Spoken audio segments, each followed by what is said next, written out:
आ अवां जे दर ते आया सूं त सारा सूर विसरी विया करारनि में हुयासीं अॼु करारनि जी पुॼाणी आ करारनि में हुयासूं अॼु करारनि जी पुॼाणी आ अवां सां आशिकी अहिड़ी इबादत था मञो उनखे अवां जी याद में तड़पण विराहत था मञो उनखे अवां वटि रब पहुचायो इनायत था मञो उनखे अवां वटि जेको तरसासूं सादत था मञो उनखे अवां जी सिकना साॻी अमानत था मञो उनखे अवां जे शहर जी ख़ुशबू असांजे रूह माणी आ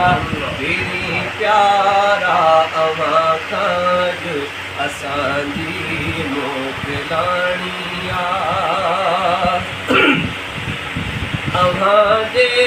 साए रोज़े दे अक़ीदत सां निहारियोसीं निहारींदे निहारींदे अंदरि पंहिंजे खे ठारियोसीं अवां वटि वक़्त जो गुज़िरो त ॼण जन्नत में घारियोसीं वञूं था ॻोठ पंहिंजे ॾे असांजे खे विसारियोसीं अवां खां अॼु जुदा थियूं था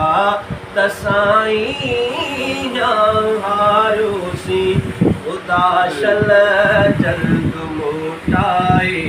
इहा हसरत निमाणी आ उदाशल जल्द मोटाए इहा हसरत निमाणी आ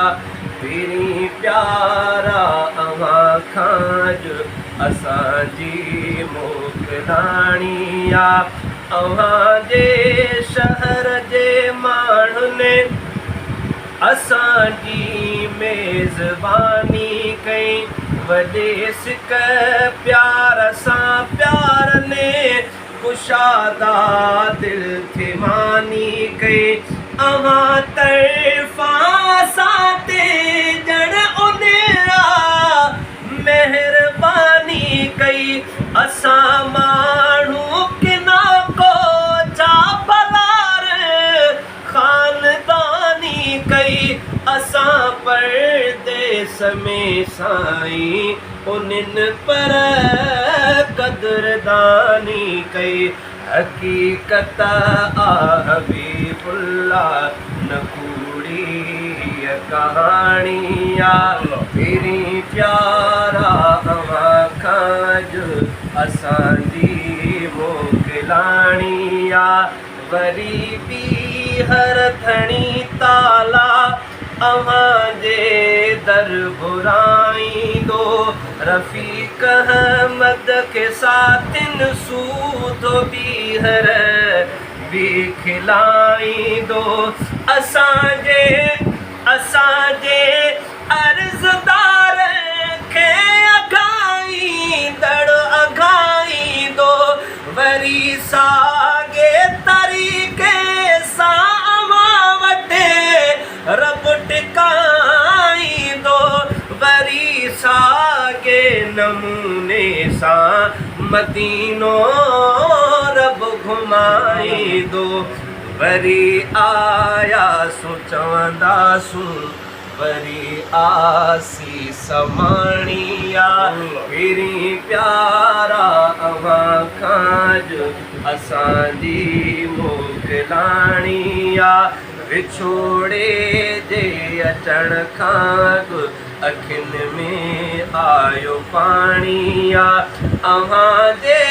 दर ते आयासूं त सारा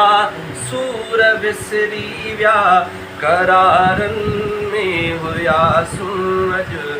करारनि जी पुॼाण